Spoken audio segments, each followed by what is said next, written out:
سنو، ایک راز کی بات بتاؤں۔ زندگی میں جب تم سے کچھ چھین لیا جاتا ہے نا، تو اصل میں وہ تمہارے خلاف فیصلہ نہیں ہوتا، بلکہ تمہارے حق میں ایک پردہ دار حکمت ہوتی ہے۔ تم رو رہے ہوتے ہو، تم ٹوٹ رہے ہوتے ہو، تم سوچتے ہو کہ بس ختم ہو گیا، لیکن یاد رکھو، اللہ جس چیز کو لیتا ہے وہ کبھی ضائع کرنے کے لیے نہیں لیتا، بلکہ بدلنے اور لوٹانے کے لیے لیتا ہے۔ قرآن میں اللہ فرماتا ہے، اور ہم تمہیں کچھ خوف اور بھوک اور مال و جان اور پھلوں کے نقصان سے آزمائیں گے، اور صبر کرنے والوں کو خوشخبری دے دو۔ سوچو، جب قرآن خود یہ کہہ رہا ہے کہ کمی اور چھن جانا عارضی ہے، تو پھر تم کیوں دل ہارتے ہو؟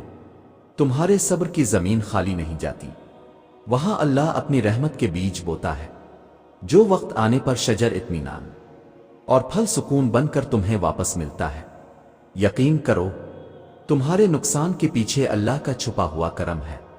کبھی کبھی وہ چیز لے لی جاتی ہے تاکہ تمہاری اصل پہچان ظاہر ہو، تاکہ تم جان سکو کہ تمہاری حقیقت دنیا کی چیزوں سے نہیں جڑی، بلکہ اس رب سے ہے جو سب کچھ دینے والا ہے۔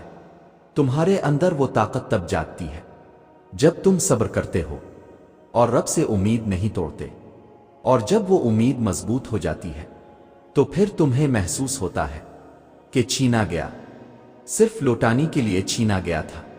اور جب وہ وقت قریب آتا ہے تو دو ایسی حیرت انگیز نشانیاں تمہاری زندگی میں ظاہر ہوتی ہے کہ تمہیں خود یقین نہیں آتا کہ یہ میرا ہی نصیب ہے۔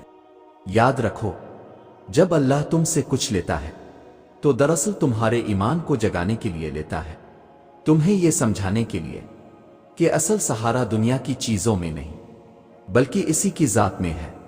اور یہ بات عجیب ہے کہ جب تمہارے ہاتھ سے کوئی نعمت جاتی ہے تو تمہیں لگتا ہے سب کچھ ختم ہو گیا، لیکن دراصل وہیں سے تمہاری نئی زندگی کا آغاز ہوتا ہے۔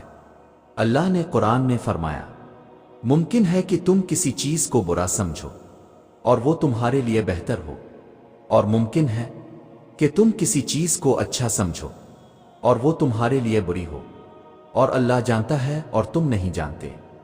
غور کرو، تمہارے رب نے تمہیں تمہاری چاہت پر نہیں چھوڑا، اس نے تمہیں اپنی حکمت پر رکھا۔ تمہارے ہر آنسو، ہر محرومی کو وہ اپنی بارگاہ میں دیکھ رہا ہے۔ تمہیں لگا وہ دروازہ ہمیشہ کے لیے بند ہو گیا، مگر حقیقت یہ ہے کہ وہ بند دروازہ ایک بڑے دروازے کی کنجی ہے۔ سنو، تمہاری دعائیں رد نہیں ہوئیں، وہ محفوظ کی گئیں تاکہ تمہیں اس وقت واپس ملے جب تم سب سے زیادہ ضرورت مند ہوگے، اور پھر تم دیکھو گے کہ تمہارا صبر خالی نہیں گیا، تمہارا انتظار ضائع نہیں ہوا۔ جب اللہ واپس لوٹاتا ہے تو وہ پہلے جیسا نہیں ہوتا، بلکہ کئی گنا بڑھا کر لوٹتا ہے۔ اور جب وہ گھڑی قریب آتی ہے تو تمہارے دل کی دھڑکن خود بتانے لگتی ہے کہ کچھ بڑا ہونے والا ہے، اور پھر وہاں سے وہ نشانیاں ظاہر ہونا شروع ہوتی ہے جو صرف رب کے خاص بندے دیکھتے ہیں۔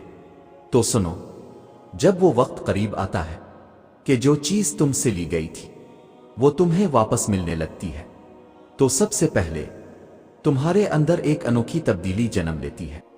یہ کوئی عام کیفیت نہیں ہوتی، یہ وہ لمحہ ہے جب تمہاری تھکی ہوئی روح اچانک ہلکی محسوس کرنے لگتی ہے۔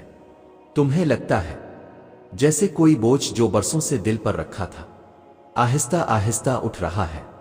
یہ پہلی نشانی ہے۔ اللہ نے قرآن میں فرمایا، کیا ہم نے تمہارا بوجھ نہیں اتار دیا جو تمہاری پشت توڑ رہا تھا؟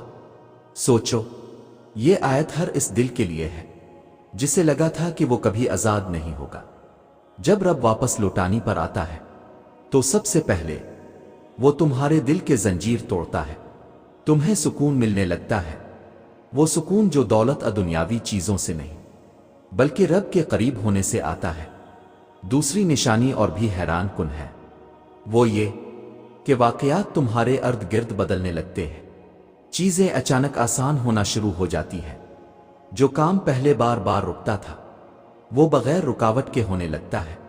تمہیں لگتا ہے جیسے کوئی نظر نہ آنے والی طاقت تمہارے راستے سیدھے کر رہی ہے۔ قرآن میں اللہ نے کہا، اور جو اللہ سے ڈرتا ہے وہ اس کے لیے راستہ نکال دیتا ہے اور اسے وہاں سے رزق دیتا ہے جہاں سے اسے گمان بھی نہ ہو۔ یہ نشانی ہے کہ رب تمہاری کھوئی ہوئی چیز لوٹانے والا ہے۔ راستے کھلنے لگتے ہیں، دروازے آسانی سے کھلتے ہیں، اور جو تمہارے خلاف لگتے تھے وہ تمہارے حق میں ہونے لگتے ہیں۔